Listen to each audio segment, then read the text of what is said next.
오늘 우리에게 주신 하나님 말씀은 요한계시록 4장 1절로 11절 말씀입니다.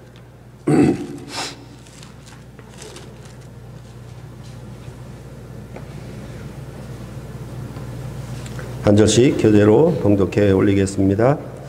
이일 후에 내가 보니 하늘에 열린 문이 있는데 내가 들은 바 처음에 내게 말하던 나팔 소리 같은 그 음성이 이르되 이리로 올라오라. 이후에 마땅히 일어날 일들을 내가 내게 보이리라 하시더라.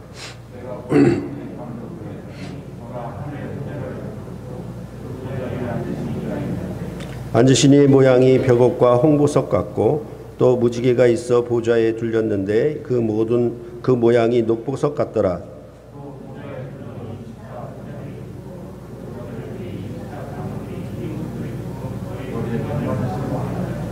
보좌로부터 번개와 음성과 우레소리가 나고 보좌 앞에 켠 등불 7이 있으니 이는 하나님의 7 영이라.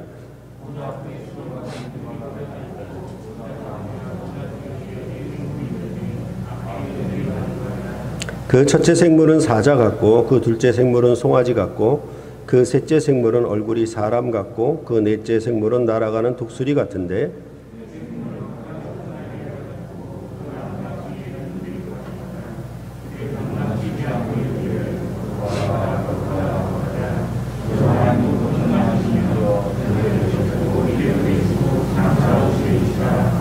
그 생물들이 보좌에 앉으사 세세토록 살아계시는 이에게 영광과 존귀와 감사를 돌릴 때에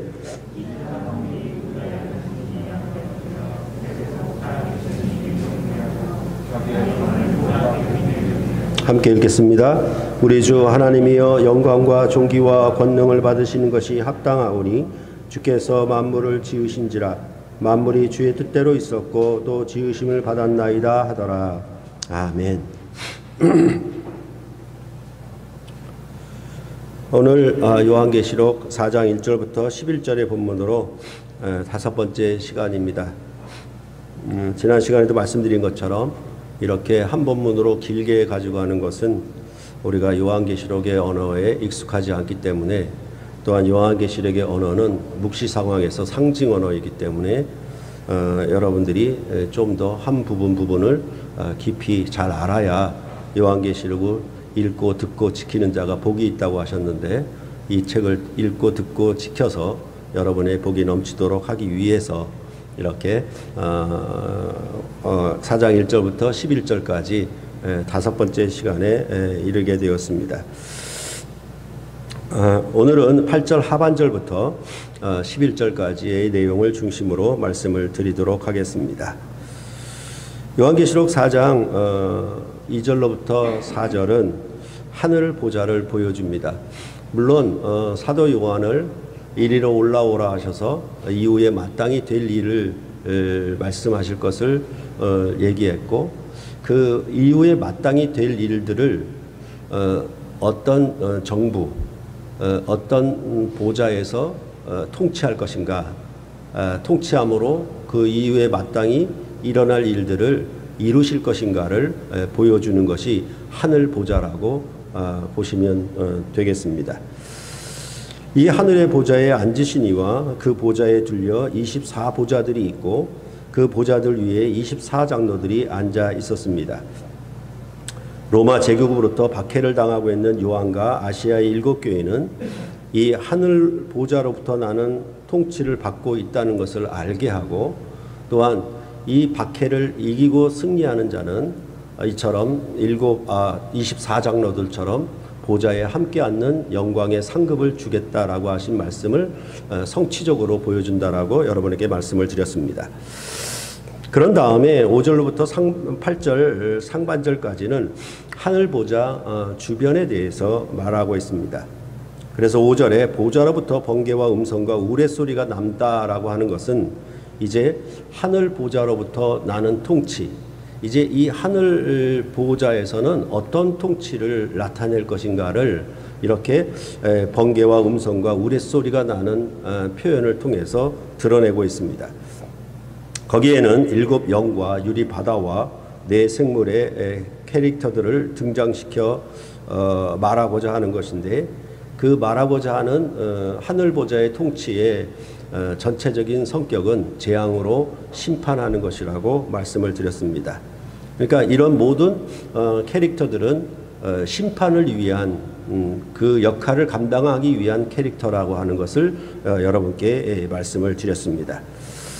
그래서 이 요한계시록의 하늘 보좌를 열어 보이셨는데 이 하늘 보좌, 즉 하늘 궁전에서 나는 통치의 성격, 그 이름을 얘기하자면 그것은 심판의 정부, 이렇게 말할 수 있겠습니다. 우리가 뭐 보통 사람들의 정부, 국민의 정부, 참여 정부, 실용주의 정부, 여러 가지 이름으로 우리나라에도 여러 가지 정권들이 등장을 했었죠. 그렇게 봤을 때 이 하늘 보좌의 통치는 심판을 위한 정부, 이렇게 보시면은 여러분들이 이해가 쉬우리라 생각을 합니다. 그러면 왜 이런 심판의 정부를 하늘 보좌를 통해서 보이는 것인가? 그것은 아시아의 7교회가 로마 제국으로부터 환난과 박해를 받고 있기 때문이었습니다.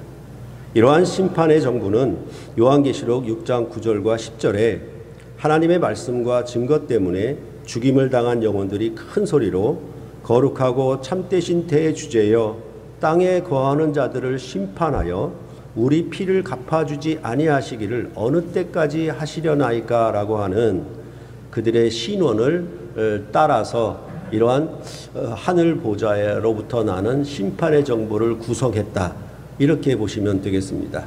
항상 나라의 모든 정부는 백성들의 여론, 백성들의 요청을 따라서 그 정부의 정책과 통치를 나타내는 그런 정부로 구성되게 되어 있습니다. 그러니까 이렇게 심판의 정부를 구성한 것은 죽임을 당한 영혼들이 제단 앞에서 하나님 앞에서 기도하고 간구함으로 땅에 거하는 자들을 심판하사 우리의 피를 언제 갚아주시겠습니까? 라고 하는 그런 탄원에 따른 하늘 보좌의 심판의 정부를 구성한 것이다 라고 보시면 되겠습니다. 그래서 앞서 말씀드린 것처럼 항상 우리나라, 이 세상의 우리나라도 민주주의를 원하면 민주주의 정권이 들어서게 되어 있고, 경제 발전을 위하면 경제적인 정부가 들어서게 되어 있는 것은 여러분들이 경험해서 잘 아실 것입니다. 그와 같이 이제 하늘 보좌로부터 나는 통치는 죽임을 당한 영혼들이 심판을 요구하기 때문에 심판의 정부를 구성했다라고, 그 정부를 열어 보인다라고 보시면 되겠고, 그것은 이후에 마땅히 될 일, 이것은 전체적으로 심판에 관한 얘기고, 요한계시록은 7인과 7나팔과 7대접의 이 삼중 심판을 통해서 그 심판이 어떻게 이루어질 것인가를 나타내고 기록한 책이라고 보시면 되겠습니다. 그런 다음에 이제 8절 하반절부터 11절까지 오늘 중점적으로 다룰 내용인데, 거기에는 경배와 찬양이 이어지고 있습니다. 그 경배와 찬양은 네 생물들과 24장로들이 세세토록 살아계시는 이에게 드리는 것으로 되어 있습니다. 그러면 왜 이 심판의 정부 역할을 말한 다음에 이런 경배와 찬양이 이어지는 것입니까? 심판과 구속은 어쩌면 동전의 앞과 뒷면이라고 할 수가 있겠습니다. 악에 대한 심판은 곧 하나님의 백성에 대한 구원이 되기 때문입니다. 기본적으로 성경의 찬양은 하나님이 하신 일에 대한 것입니다. 그래서 찬양의 모델로 여러분들에게 늘 말씀드렸던 것처럼 애굽의 군대를 홍해의 바다에 장사 지냈을 때 출애굽기 15장에 모세와 이스라엘 자손이 부른 노래, 이것이 바로 하나님이 대적을 굴복시키고 항복시키고 무찔렀을 때 이제 그 일에 대해서 하나님의 하신 일을 찬양하는 것이 바로 출애굽기 15장의 찬양이라고 말씀을 드렸고, 이제 앞에 이제 그 번개와 음성과 우레소리가 나서 이 심판의 역할을 하는, 심판의 일을 하는 캐릭터들을 다 말했기 때문에 당연히 그 다음에 이어지는 것은 이 심판의 정부가 하실 일에 대한 찬양과 경배가 자연히 따라 나오게 되어 있다라는 것입니다. 그런 것을 보면은 여러분들이 왜 이 찬양과 경배가 이어지고 있는가에 대해서 잘 이해를 하실 수가 있을 것입니다. 그럴 때 여러분과 저는 뭐 심판과 구원 이렇게 얘기할 수가 있겠고, 심판과 찬양 이것이 이어지는 그런 장면에 대해서 우리는 익히 우리 삶 속에 너무나도 많이 경험을 하고 있습니다.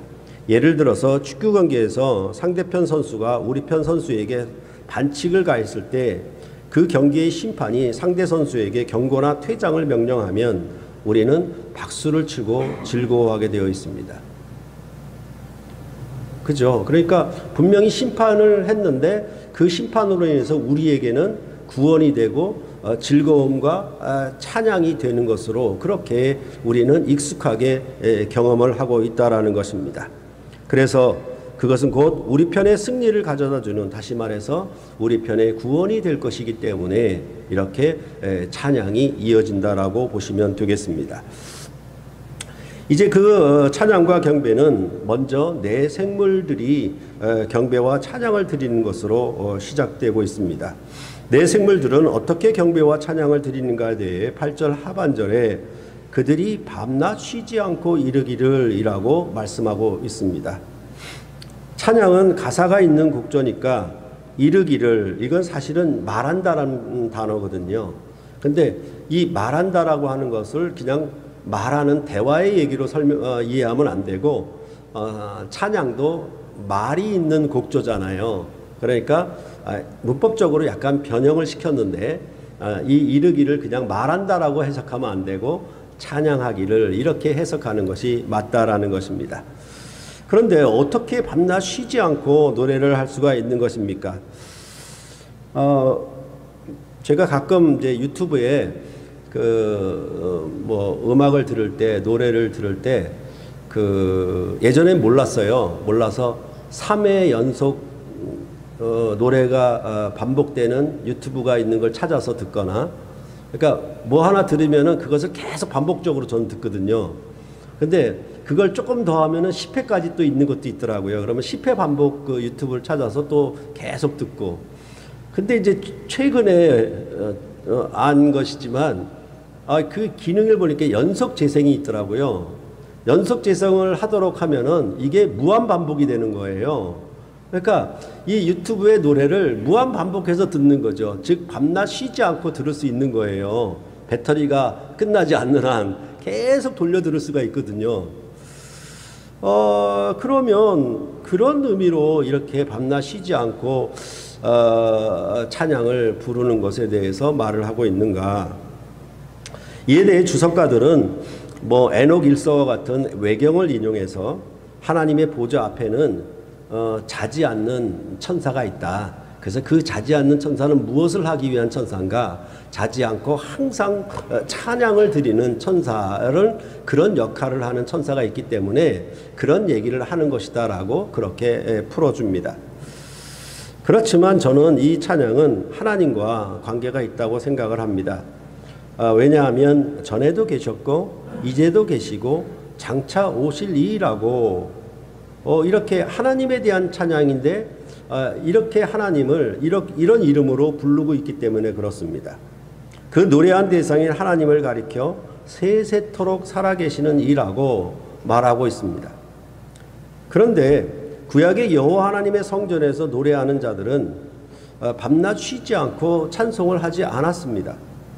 다윗 왕은 역대상 16장 4절에 또 레위 사람을 세워 여호와의 궤 앞에서 섬기며 이스라엘 하나님 여호와를 칭송하고 감사하며 찬양하게 하였으니라고 하면서 레위 지파 중에 지금으로 말하면 그 성가대가 있는 것처럼 레위 지파 중에 찬송을 드리는 자들을, 직무자들을 따로 세웠거든요. 그래서 이들로 하여금 이제 찬양의 직무를 맡겼는데, 이들은 사실 밤낮 쉬지 않고 찬양을 부르는 자들은 아니었어요.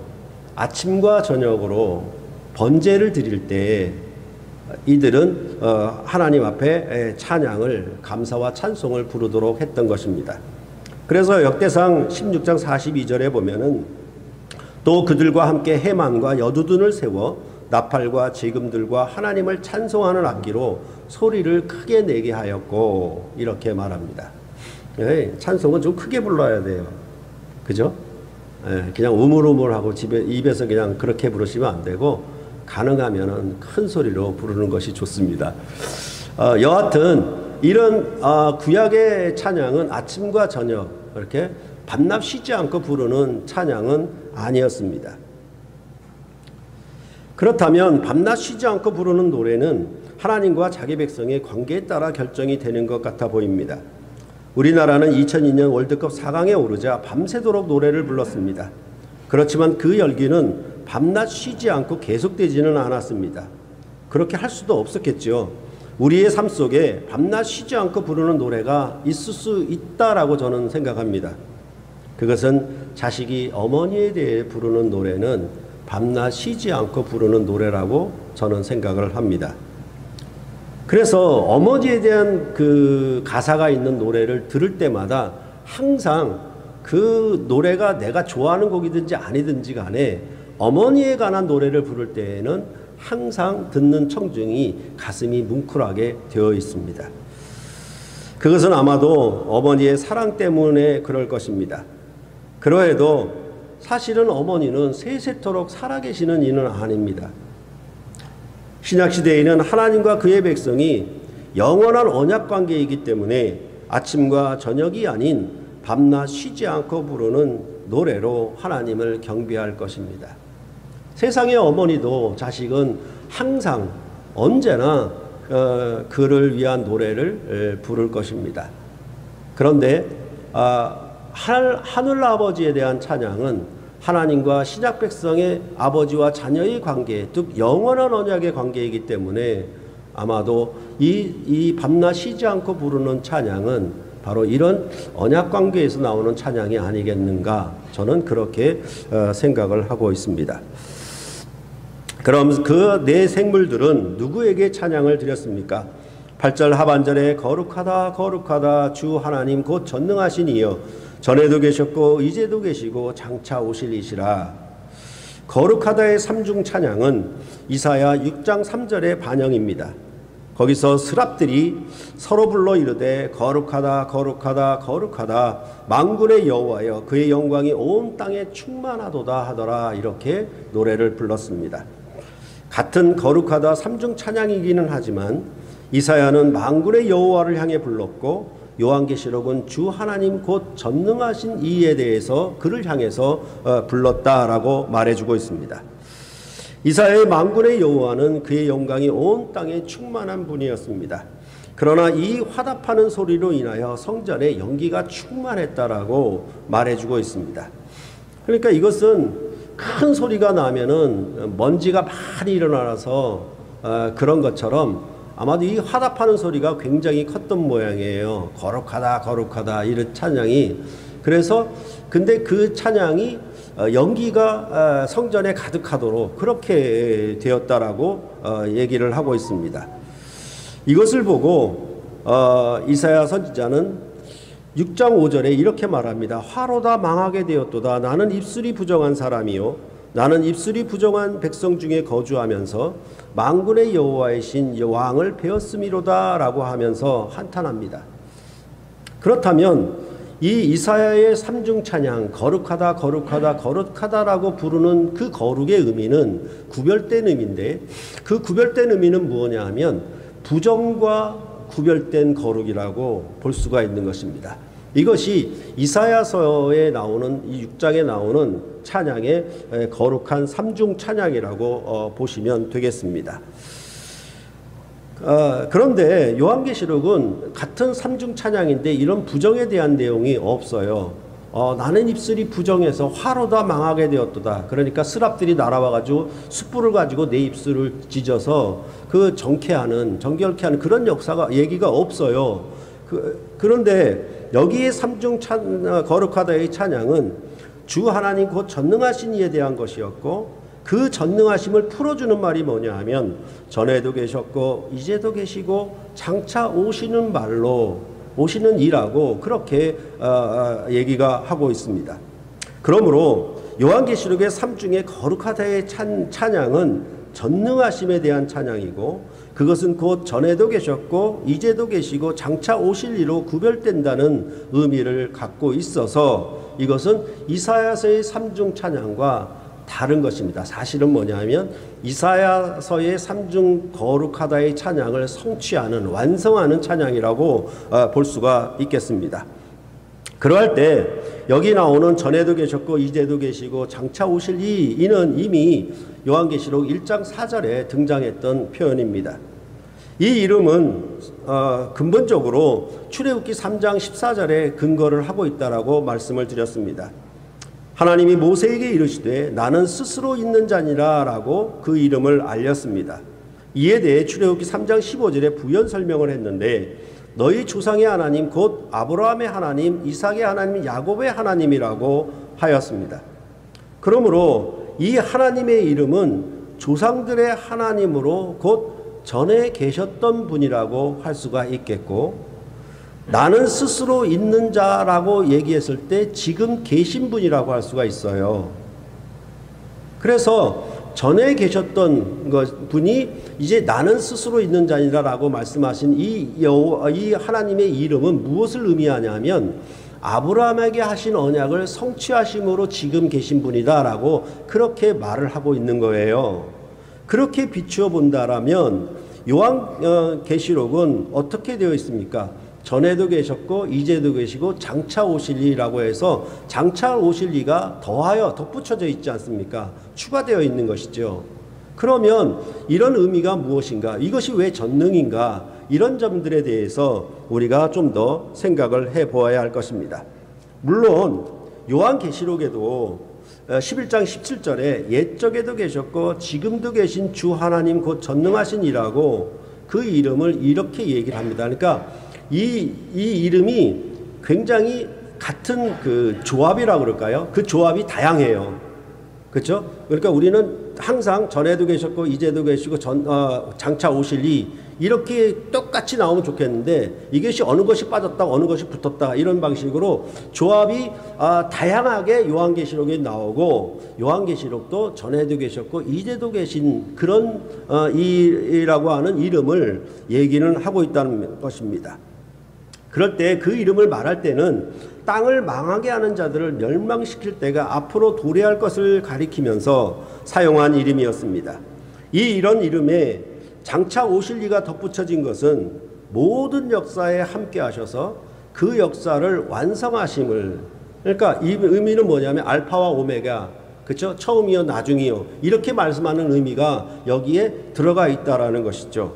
그러니까 어찌 보면은 그 나는 스스로 있는 자니라라고 얘기했을 때는 이스라엘 나라의 시작 부분이잖아요. 요한계시록과 같은 종말의 부분은 아니잖아요. 그러니까 이 요한계시록의 종말의 심판에 대해서 뭐라고 얘기하냐면 장차 오실이라고 이름이 덧붙여져 있는 거예요. 그러면 이 이름에 있어서 세 가지의 이름, 그 함께 하심이 있는데 강조되는 것은 뭐겠습니까? 장차 오실이겠죠. 그렇죠? 그러니까 요한계시록은 반드시 속히 내가 오리라 라는 것이 주제잖아요. 반드시 속히 될 일에 대해서 말하는 것이 요한계시록의 주제인 것처럼 실질적인 궁극적인 가장 중요한 요한계시록의 특색을 가진 이름은 장차 오실 이라고 볼 수가 있는 것입니다. 그러니까 모든 역사의 완성은 당연히 땅을 망하게 하는 심판을 통해서 이루어질 것이고 그럴 때 그 역사의 마지막 종결되는 이름은 장차 오실 일을 통해서 이루어진다라고 보시면 되겠습니다. 그러므로 여기서 부르는 삼중의 거룩하다의 찬양이 갖고 있는 구별됨은 요한계시록의 문맥에서 본다면 17장 11절에 전에 있었다가 지금 없어진 짐승과 관계된 것이라고도 할 수 있겠습니다. 이는 당연한 이치입니다. 누구라도 비정규직과 정규직 중에 정규직을 기뻐할 것입니다. 오래가는 정권과 오래가지 않은 정권 중에 어느 정권을 의지하는 것이 좋겠습니까? 그러니까 세세토록 살아계시느니 이렇게 말씀했던 것처럼 여기에 전체적인 찬양은 뭐냐 하면 악한 짐승과 대비시킨, 이사야서는 부정과 대비시켜서 거룩함을 구별되게 찬양을 했는데 여기에 찬양은 뭐냐면 악한 짐승은 멸망할 거예요. 이따가 없어질 거예요. 그러나 여기의 이름은 뭐냐면 세세토록 살아계시는 이에 대한 이름을 찬양을 하고 있다라고 그런 대조적인 의미로 거룩하다는 의미를 우리가 해석하고 들어가야 한다라는 것입니다. 그래서 어제 설교 시간에도 말씀을 드렸던 것처럼 옷이 헤어지고 좀이 먹어 없어지는 우상을 의지하고 바라는 것은 참으로 이사야 선지자에게 어리석은 일이었다라고 그렇게 말씀을 하고, 또한 야고보서도 4장 14절에 너희 생명이 무엇이냐, 너희는 잠깐 보이다가 없어지는 안개인이라고 했어요. 그러면서 무슨 얘기를 하냐면 너희가 정말 미래의 장밋빛 설계를 하고 있구나. 그 장밋빛 설계가 결국 무엇이냐, 너희의 생명은 있다가 없어지는 안개에 불과하지 않느냐. 그것이 아니라 있다가 없어지는 것을 의지하고 있다가 없어지는 것에 대해서 찬양과 경배를 돌리지 말고 영원한 것에 대해서 노래를 불러라. 이런 의미가 여기도 있는 것이 아니겠습니까? 그런 의미가 요한계시록의 이 찬양의 성격을 나타내주고 있다라는 것입니다. 8절이 그의 이름으로 하실 일에 대한 찬양이었다면 이제 9절은 그분께 드리는 경배를 말하고 있습니다. 그 생물들이 보좌에 앉으사 세세토록 살아계시는 이에게 영광과 존귀와 감사를 돌릴 때에 라고 얘기를 하고 있습니다. 보좌에 앉으사 세세토록 살아계시는 이에게 경배를 드리고 있습니다. 모든 역사를 심판을 통해 완성하시기까지 하나님은 왕 노릇을 하실 것입니다. 그리고 이 왕권은 왕의 자기 죽음 때문에 바뀌는 그런 왕권이 아니라 세세토록 살아있는 왕권이라고 그렇게 말을 하고 있는 것입니다. 여기에 세세토록 살아계시는 이는 다니엘 4장 34절과 12장 7절을 반영을 하고 있는데, 이는 스스로 하나님인 것 마냥 교만해지고 하나님의 백성을 박해하기 때문에 통치를 빼앗긴 악한 왕들의 한시적 통치와 하나님의 영원한 통치를 대조하기 위해서 다니엘서는 이 영원한 왕의 통치를 얘기를 했던 것입니다. 그래서 다니엘 4장 34절과 37절을 보면은 그 기한이 참에 나 느부갓네살이 하늘을 우러러 보았더니 내 총명이 다시 내게로 돌아온지라. 이에 내가 지극히 높으신 이에게 감사하며 영생하시는 이를 찬양하고 경배하였나니 그 권세는 영원한 권세요 그 나라는 대대에 이르리로다. 그러므로 지금 나 느부갓네살은 하늘의 왕을 찬양하며 칭송하며 경배하노니 그의 일이 다 진실하고 그의 행하심이 의로우심으로 교만하게 행하는 자를 그가 능히 낮추심이라 라고 말씀하고 있어요. 이 느부갓네살이 왕자에서 쫓겨났다가 복권됐거든요. 그러니까 그 왕권은 뭐예요? 빼앗길 수도 있는 왕권이지 않습니까? 그러면서 이 느부갓네살이 복권이 되면서 뭐라고 얘기하냐면 하늘의 왕권을 노래를 하고 있는 거예요. 영생하시는 이, 이렇게 노래하는 그 노래를 가져와서 이제 요한계시록은 세세토록 살아계시는 이, 이렇게 그에게 경배를 드리고 있다라고 말씀을 하고 있는 것입니다. 그러면 내 생물들은 세세토록 살아계시는 이에게 어떤 경배를 드리고 있는 것입니까? 영광과 존귀와 감사로 경배를 드렸습니다.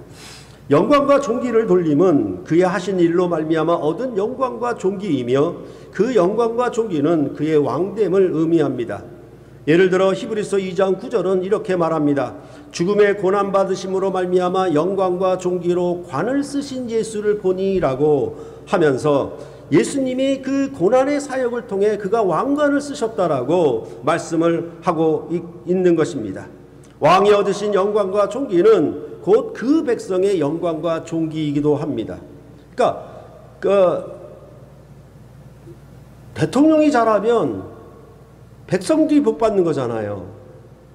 그렇죠? 왕이 홀로 호가호위하는 그거 사치스러운 삶을 누리는 것이 아니라 백성으로부터 영광과 존귀를 받는다라고 하면 그 왕의 영광과 존귀는 곧 백성의 것이에요.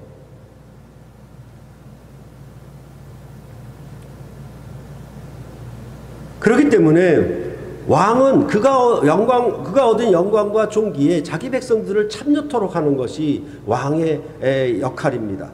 그래서 예수님이 받으신 고난으로 영광과 존귀의 관을 쓰심은 히브리서 2장 10절이 말하는 바와 같이 많은 아들들을 이끌어 영광에 들어가게 하시는 일, 이렇게 말씀을 하고 있는 거예요. 그리스도가 영광과 존귀를 얻으시면 그를 믿고 섬기는 그의 백성들도 그 영광에 참여케 하려고 그가 영광과 존귀를 얻으신 것이라고, 그렇게 관을 쓰신 것이라고 히브리서는 말을 하고 있는 것입니다. 그래야 그 왕이 영광과 존귀로 관을 쓴 그 일이, 그의 사역이 그 백성의 구원이 되고 그 백성의 온전한 구원을 누리게 하기 때문에 이렇게 고난의 사역으로 영광과 존귀로 관을 쓰셨다라고 말씀하고, 그가 첫 번째로 얻으신 영광과 존귀, 즉 창시자로서 얻으신 그의 영광과 존귀가 결국은 많은 아들들에게도 부여되는 것이라고, 그렇게 히브리서는 말씀을 하고 있는 것입니다. 그렇기 때문에 이러한 영광과 존귀를 얻으신 분에게 그 다음에 따라오는 것은 당연히 감사가 따라와야 되지 않겠습니까? 그렇죠? 그가 이루신 사역을 통해서 우리도 그 영광과 존귀에 참여하게 되었으니 그에게 드리는 경비는 그가 얻으신 영광과 존귀와 더불어 감사가 붙어야 그것이 온전한 영광과 존귀를 드리는 경배가 되지 않겠습니까? 그렇기 때문에 내 생물들은 영광과 존귀와 감사로 경배를 드렸다라고 말씀을 하고 있는 것입니다. 이제 내 생물들의 경배와 함께 24장로들도 보호자에 앉으신 이 앞에 엎드려 세세토록 살아계시는 이에게 경배를 드립니다. 이렇게 두 이름으로 말하며 경배함은 영원한 왕권으로 통치함에 대한 경배입니다. 보좌에 앉으신인데, 보좌에 앉았다라는 것은 통치를 나타내는 말이고, 그 통치를 갖다가 어떻게 얘기했냐면 세세토록 살아계시는 통치, 이렇게 얘기하니까 영원한 통치의 왕권을 가지신 이에게 경배를 드리는 것이라고 말할 수가 있는 것입니다. 그랬을 때 이 경배함은 왕께 엎드리니까 당연히 경배의 그런 자세고 모양이잖아요. 그런데 여기에 또 하나 추가가 되어 있어요. 뭐냐 하면 24장로들이 자기들의 관을 보좌 앞에 드림이라고 얘기했어요. 이게 경배의 태도예요. 경배의 모양이라고 할 수 있겠죠. 그러면 이러한 경배의 모습은 도대체 무엇을 의미하는 것입니까? 24장로들은 보좌에 둘린 24보좌들의 요한계시록 4장 4절에서 말한 것처럼 흰옷을 입고 머리에 금관을 쓰고 앉았더라 였습니다. 그런데 여기서 그 금관을 보좌 앞에 드렸습니다.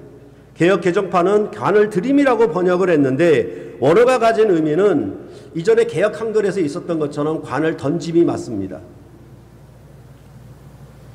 4장 4절에서는 보좌에 둘려 금관을 머리에 쓰고 앉았으니 하늘 보좌의 통치에 함께한다는 뜻이었는데, 여기서는 그 금관을 던짐으로 경배를 표현하고 있어요. 그러면 그 금관을 던짐으로 나타낸 경배는 도대체 무엇을 의미하는 것인가에 대하여 우리가 생각을 해보아야 한다라는 것입니다. 그것에 대해 이해를 하려면 경배를 드렸던 그 찬양에 대해서 우리가 살펴보면 이를 이해할 수가 있을 것입니다. 11절에 보면 우리 주 하나님이여 영광과 존귀와 권능을 받으시는 것이 합당하오니 주께서 만물을 지으신지라 만물이 주의 뜻대로 있었고 또 지으심을 받았나이다 라고 이렇게 찬양을 드리고 있습니다.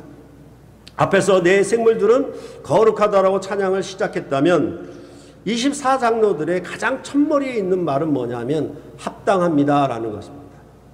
합당합니다, 당신은 이것입니다. 이게 가장 첫머리에 있는 찬양의 첫머리에 나오는 내용입니다. 바로 합당합니다, 당신은 이라는 찬양으로 시작을 했습니다. 합당하다는 말은 자격이 있다 또는 가치가 있다라는 뜻입니다. 이 말은 뭐냐면 즉위할 수 있는, 왕의 자리에 오를 수 있는 자격이 있다, 가치가 있다, 그런 왕관을 쓰실 만한 것이 합당하다라는 의미로 이렇게 찬양을 부른다라고 보시면 되겠습니다. 그것은 우리 주 하나님으로서 영광과 존귀와 권능을 받으시는 것이 합당하다는 것입니다. 하나님이 우리의 왕으로서 영광과 존귀와 권능을 받으시는 것이 합당합니다. 영광과 존귀는 내 생물들의 경우와 같은데 24장로들은 권능을 말하고 있어요. 뒤에 감사가 아니고 권능이 따라붙고 있다는 것입니다. 그러므로 이 왕관은 감사를 받는 왕, 감사를 드리는 경배가 아니고 경배의 찬양이 아니고 권능을 받는 왕에게 드리는 경배와 찬양이라고 우리는 앞에 네 생물들의 그 찬양과 이 24장로들의 찬양을 조금 다르게 차이나게 보아야 한다라는 것입니다. 따라서 24장로들은 이 권능의 왕권에 참여함은 합당하지 않기 때문에 관을 던지는 것이라고 이해할 수가 있겠습니다. 그러니까 보좌에 둘려서 24보좌들이 함께 앉으면은 이게 함께 연합정부를 구성하는 것처럼 같이 통치한다는 개념이 되잖아요. 그런데 여기서는 그 관을 벗어서 던지거든요. 그렇다라고 하면 이제 영광과 존귀와 권능을 받으신 것이 합당한데 24장로들은 영광과 존귀와 권능을 받는 것이 합당하지 않아요. 그렇기 때문에 이 관이 머리에 쓴 관을 벗어 던질 수밖에 없다라는 것입니다. 이런 부분에 대해서 우리가 조금이라도 이해를 쉽게 하려면 보통 대학 졸업식에서 학사모를 쓰고 사진 촬영을 한 후에 졸업생이 그 학사모를 벗어서 부모님에게 쓰게 하고 사진 촬영을 하는 것을 많이 봅니다. 이런 의미는 자신이 대학을 졸업하여 학사 자격을 얻은 것이 자신에게 있는 것이 아니라 부모님에게 있다는 표시이고 그로 인하여 부모님에게 영광을 돌리는 것이라고 할 수가 있겠죠. 이런 때는 우리가 학사모를 던진다는 표현을 사용하지 못하지요. 그렇다면 금관을 보좌 앞에 던진다는 것은 전혀 합당하지 않기 때문이라는 표시이며 오직 홀로 경배를 받으실 분은 세세토록 살아계시는 이 뿐이라는 것을 나타내기 위하는 것입니다. 왜냐하면 그 영광과 존귀와 권능을 받으시는 이유가 주께서 만물을 지으셨기 때문에 만물을 창조하는 권능에는 어느 누구도 참여하지 못했고 오직 홀로 하나님이 지으셨습니다. 그렇게 하나님만이 홀로 경배를 받으셔야 마땅합니다 라고 하면서 관을 벗어서 던질 수밖에 없는 것입니다. 그런데 여기서 그냥 창조주 하나님께 경배함이라고 하기는 오늘 말씀이 그리 간단하지가 않습니다. 왜냐하면 만물이 주의 뜻대로 있었고 또 지으심을 받았나이다 라는 말이 뒤따르고 있기 때문에 그렇습니다. 사실 만물이 지으심을 받고 주의 뜻대로 있었다는 표현의 순서가 그것이 더 맞을 겁니다. 그렇죠? 그러니까 만물을 창조하고 그 만물이 주의 뜻대로 있었다. 그렇죠? 창조가 시작이고 그 다음에 그것이 보존되고 그대로 존속하는 것이 다음이 되어야 되잖아요. 그런데 여기는 뭐냐 하면 앞에서 만물이 지으심을 지었다라고 얘기를 했고 그것을 덧붙여 말하기를 뭐라고 얘기하냐면 그 만물이 주의 뜻대로 있었고 또 만물이 지으심을 받았다 이렇게 얘기를 하고 있는 거예요. 그렇다면 이 말의 순서가 도치가 됐다라고 하는 의미는 무엇을 강조하는 것이냐면 주의 뜻대로 있었다.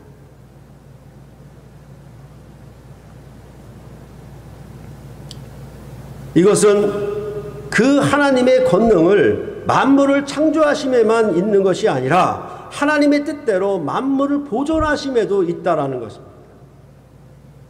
그러니까 만물을 낳게 하는 것만 권능이 아니고 만물을 유지 보존하는 것도 권능이지요. 그 일을 누가 하셨는가? 홀로 하나님이 해오셨다라는 것이에요. 이것은 하늘 보좌를 열어 보이면서 무지개가 보좌에 둘려 있다는 그 1장 3절의 말씀과 병행을 하는 것입니다. 노아의 홍수 심판 후에 나타난 무지개는 하나님이 다시는 물로 심판하시지 아니하고 보존하시겠다는 언약의 표시였습니다. 그러니까 이러한 권능도 오직 홀로 하나님만이 그 영광과 존귀를 받으실 수가 있는 것입니다. 내 생물들과 24장로들의 하늘 보좌에 속한 자들이 세세토록 살아계시는 이에게 돌린 찬양과 경배는 전적으로 하늘 보좌로부터 나는 통치 곧 심판의 정부에 대한 찬양과 경배였습니다. 이는 하나님 나라의 경영반칙 곧 그 정책에 대한 찬양과 경배였죠. 이 찬양과 경배가 완성됨은 바벨론의 멸망 곧 로마의 멸망 후에 할렐루야 찬양으로 완성이 되는 것으로 요한계시록은 말을 하고 있습니다. 그래서 요한계시록 19장 1절로부터 4절을 보면은 이일 후에 내가 들으니 하늘에 허다한 무리의 큰 음성 같은 것이 있어 이르되 할렐루야 구원과 영광과 능력이 우리 하나님께 있도다. 그의 심판은 참되고 의로운지라. 음행으로 땅을 더럽게 한 큰 음녀를 심판하사 자기 종들의 피를 그 음녀의 손에 갚으셨도다 하고 두 번째로 할렐루야 하니 그 연기가 세세토록 올라가더라. 또 24장로와 네 생물이 엎드려 보좌에 앉으신 하나님께 경배하여 이르되 아멘 할렐루야 하니라고 말씀을 하고 있는 것입니다. 앞서 말씀을 드린 것처럼 죽임을 당한 영혼들이 제단 아래에서 하나님께 실언했잖아요. 우리의 피를 언제 갚아주겠습니까? 땅에 거하는 자들을 심판하는 걸 어느 때이겠습니까? 라고 했을 때 이제 이 19장에서는 뭐라고 했냐면 바벨론 그 로마 제국에 대한 심판을 말을 하면서 이제 할렐루야 찬송을 부르고 있는 것이라고 이렇게 말씀을 하고 있고 그 큰 무리가 음성으로 찬양을 부르는 가운데 그 찬양과 경배를 이제 네 생물과 24장로들이 아멘 할렐루야로 딱 뭐라고 그럴까 도장을 찍듯이 이제 그렇게 시인하는 방식으로 그렇게 이 찬양을 불렀다라고 말씀을 하고 있는 것입니다. 그러니까 오늘 본문에 이 네 생물과 24장로의 찬양과 경배는 정부가 처음 들어설 때 정부가 이런 정책을 심판의 정부를 표방할 때 그것에 대한 찬양이었고 19장의 네 생물과 24보좌의 장로들이 찬양은 그 정부의 공약을 다 지키고 완성한 것에 대한 아멘 할렐루야 찬양을 부르고 있는 것이라고 볼 수가 있다라는 것입니다. 그러니까 이 허다한 큰 무리의 큰 음성으로 할렐루야 구원과 영광과 능력이 우리 하나님께 있도다. 그의 심판은 참되고 의롭다. 우리 자기 종들의 피를 그 음녀의 손에 갚았다. 이렇게 얘기를 하므로 그 백성이 원하는 바를 완전히 성취하신 것에 대하여 이제 네 생물과 장로들은 그렇게 찬양으로 화답을 하고 있다라고 얘기를 하고 있는 것입니다. 하늘의 허다한 무리가 할렐루야로 하나님의 심판이 참되고 의로움을 찬양하고 이 찬양을 화답하는 24장로와 네 생물의 찬양이 아멘 할렐루야로 마감 짓고 있습니다. 아시아의 7교회를 핍박했던 큰 음녀인 바벨론 곧 로마를 심판함으로 하나님의 종들의 피를 갚으심이 참되고 의로운 심판입니다. 마치 처음 정부가 들어설 때 표방한 정부의 이름대로 그 모든 것이 다 성취가 되었습니다. 악한 자에 대한 심판이 성취가 되면 항상 하나님과 그의 백성이 온전한 연합이 가능해질 것입니다. 그래서 19장 6절로부터 8절에 어린 양의 혼인잔치에 참여하는 것을 말하는 것이 이어지고 있는 것입니다. 할렐루야 주 우리 하나님 곧 전능하신 이가 통치하시도다. 우리가 즐거워하고 크게 기뻐하며 그에게 영광을 돌리세. 어린 양의 혼인 기약이 이르렀고 그의 아내가 자신을 준비하였으므로 그에게 빛나고 깨끗한 세마포 옷을 입도록 허락하셨으니 이 세마포 옷은 성도들의 옳은 행실이로다. 창제로부터 시작되었던 하나님과 아담의 연합, 하나님과 아담의 혼인, 또한 여호와 하나님과 이스라엘 백성의 혼인, 또한 그리스도와 교회와의 신랑과 신부의 혼인, 그것이 최종적으로 무엇을 통해서 완성되는가? 참되고 의로운 심판을 통해서 이제 온전한 연합으로 온전한 구원으로 완성되는 것을 이렇게 혼인잔치를 통해서 말씀을 하고 있는 것입니다. 이처럼 심판은 자기 백성의 구원의 기쁨이요 하나님께 돌리는 찬양과 경배입니다. 참되고 의로운 심판은 하나님과 그의 백성이 온전한 언약관계로 연합하게 합니다. 하나님을 대적하고 그의 교회를 대적한 악한 세력에 대해서는 하나님이 기필코 참되고 의로운 심판을 행하실 것입니다. 세상 나라에서도 사정기관인 경찰과 검찰 그리고 법원이 썩으면은 그 나라의 미래가 어둡습니다. 이런 재판과 심판의 성격이 국가의 한 기능으로 제대로 옳게 작동을 해야 그 나라는 깨끗하고 그 백성들이 정말로 그 행복한 삶을 생명을 누릴 수 있다라고 그렇게 아는 것처럼 아는 것처럼 만약에 이러한 심판이 제대로 시행되지 않는다라고 하면은 우리가 늘 얘기하던 것처럼 유전무죄, 무전유죄 이런 식의 재판이 이루어진다라고 하면 그 나라의 백성은 큰 고통을 당하게 되어 있습니다.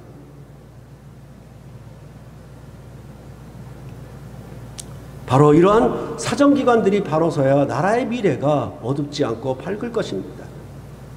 그런 견지에서 볼 때에 이제 하나님의 모든 처음부터 시작하신 창조의 역사를 끝내시는 종말에 완전한 심판이 임하시면은 그것은 온전한 혼인잔치에 참여하는 그런 참되고 의로운 심판을 통해서 온전한 구원이 이루어질 것임을 그렇게 요한계시록은 말씀하고 있는 것입니다. 이처럼 사도 요한을 올라오게 하셔서 이후에 마땅히 일어날 일들에 대하여 하늘 보좌의 통치를 보게 함은 로마 제국으로부터의 핍박과 박해를 당함에 대해 교회를 대적하는 자들에게 대한 엄히하고도 정당한 심판을 행할 것을 알게 하므로 자기 백성들로 하여금 믿음과 인내로 이 환난과 박해를 싸워 견디고 이기도록 격려하려고 이렇게 하늘 보좌로부터 나는 통치를, 그 경영을 그 백성들에게 성령 안에서 열어 보이고 있는 것입니다. 이러한 것과 마찬가지로 로마서 12장 19절로부터 21절도 이렇게 권면하고 있습니다. 내 사랑하는 자들아, 너희가 친히 원수를 갚지 말고 하나님의 진노하심에 맡기라. 심판권은 오직 하나님께 있어요. 내가 심판하는 것이 아니라고 말씀하고 있습니다. 기록되었을 때 원수 갚는 것이 내게 있으니 내가 갚으리라고 주께서 말씀하시니라. 내 원수가 줄이거든 먹이고 목마르거든 마시게 하라. 그리함으로 내가 숯불을 그 머리에 쌓아놓으리라. 악에게 지지 말고 선으로 악을 이기라. 이렇게 말씀을 하고 있는 것입니다. 성도들의 옳은 행실은 무엇이었습니까? 이제 세상 나라에 이 짧은 인생에 있다가 없어지는 것들에 경배하는 삶이 아니라 세세토록 살아계시는 영원한 왕권에 대하여 영광과 존귀와 감사와 영광과 존귀와 권능으로 경배를 드리는 삶이 참으로 우리에게 온전한 구원을 가져다 주는 것이고, 이러한 심판은 참되고 의로운 심판이어서 우리로 하여금 영원한 새 하늘과 새 땅에 참여하는 온전한 구원을 누리게 하실 것이라고 말씀을 하고, 우리가 이 세상에서 이런저런 모든 수모와 어떤 아픔과 고통과 환난과 박해 가운데서도 우리가 해야 할 일들은 믿음과 인내로 이것을 싸워 이겨서 그것이 성도들의 흰옷을 입은 옳은 행실이 되어서 어린 양의 혼인잔치에 참여하게 되는 것이라고 그렇게 요한계시록은 말씀하고 있는 것입니다. 솔직히 말씀드려서 저는 찬양을 별로 그렇게 좋아하지는 않아요. 그래서 교회 생활하면서 중고등부 때부터 성가대 하는 걸 그렇게 싫어했어요. 정말 이게 죄송스러워요, 어찌 보면은. 그래서 마이크로 예배를 집례하면서 제 찬양이 막 나가고 하는 것에 대해서 굉장히 부끄럽고 죄송해요. 그런 가운데서도 뭐냐 하면 정말 자식이 어머니에게 어찌 보면 세세토록 부르는 찬양과 경배와 같이 하늘아버지께 이 찬양이 이 목소리로 맞지 않는 음정과 박자이지만 그래도 큰 소리로 외쳐서 정말 이 하나님의 영광과 존귀와 감사를 돌리는, 또 영광과 존귀와 권능을 받으신 것이 합당하다고 그렇게 드리는 찬양을 매일 언제나 불렀으면 하는 것입니다. 여러분의 삶 속에 이렇게 심판을 행하시는, 그래서 모든 세상을 정결케 하시고 의로운 세상으로 주와 그리스도의 나라로 온전케 하시는 이 역사의 경륜을 바라보고 여러분들이 어려울수록 힘들수록 믿음과 인내로 싸워 지켜서서 결국은 승리하는 여러분과 제가 되시기를 간절히 소원하는 것입니다. 기도하시겠습니다.